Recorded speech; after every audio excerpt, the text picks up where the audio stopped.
bisogna rifondare, bisogna riparare di questione morale.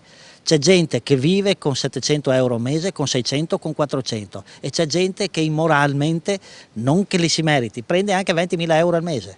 Questione morale come primo risultato della vicenda Veneto Banca, almeno secondo il presidente di Camera di Commercio di Treviso e Belluno, che vede nell'attuale sfiducia al sistema bancario un vero pericolo per l'economia trevigiana. È giusto che ci siano gli imprenditori che diano una mano a crescere nel sistema, diano una mano come? Nel ruolo anche come amministratori di banche, come amministratori pubblici, però ci deve essere una trasparenza nel proprio operato. Chiaro il richiamo ai nomi storici dell'imprenditoria veneta, ora al centro delle indagini sia della Procura Romana per Veneto Banca che di quella berica per la Popolare Vicentina.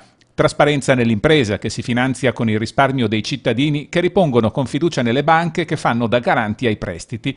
Un circolo virtuoso che ora sembra essersi spezzato. Ci deve essere una trasparenza perché la gente si fida e quando si inizia a perdere la fiducia della gente indubbiamente ne trae svantaggio tutto il sistema. Siamo in un momento di difficoltà e quindi queste difficoltà si affrontano come? Restando uniti e avendo fiducia nelle istituzioni. Però se anche le istituzioni iniziano a dare questi messaggi con questi operati certamente non si va da nessuna parte, anzi